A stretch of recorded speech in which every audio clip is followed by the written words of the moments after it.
168 en una casa de 3.000 flores, más que lo necesario.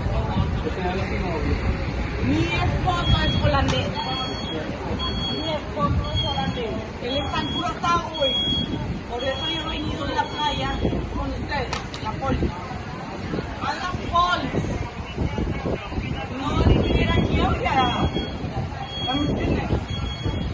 Entonces, yo pago para ustedes y ustedes no pagan para mí. ¿Quién me asegura? ¿Ustedes no me aseguran a mí?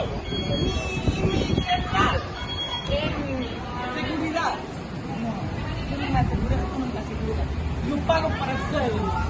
En Colombia pagué $4.700 para estar hoy aquí. No estoy en Colombia. 744.000 dólares. ¿Entiendes?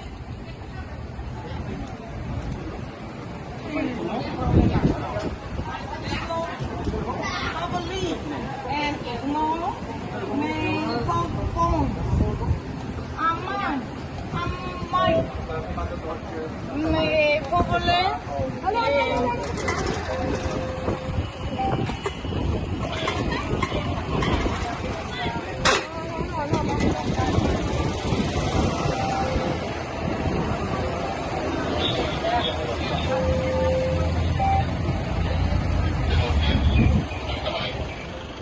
Mi esposo es colombiano.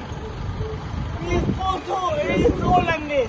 Él se llama Derek. Aquí, él vive aquí en Aruba. ¿Qué es su apellido? Él se llama Kik. Él es holandés. Yo no problema aquí en Aruba. Yo mucho dinero. Él es mucho dinero aquí en Aruba. No problema.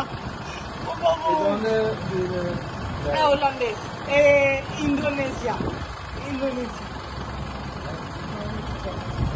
Él es indonés y nosotros estamos aquí en Aruba por viaje. Estamos aquí en Dibu Resort por turismo. No tenemos ningún problema. Por favor, ayúdenme. ¿Está citando aquí en el hotel? No tengo que estar así, por favor. Yo pagué todo en Colombia.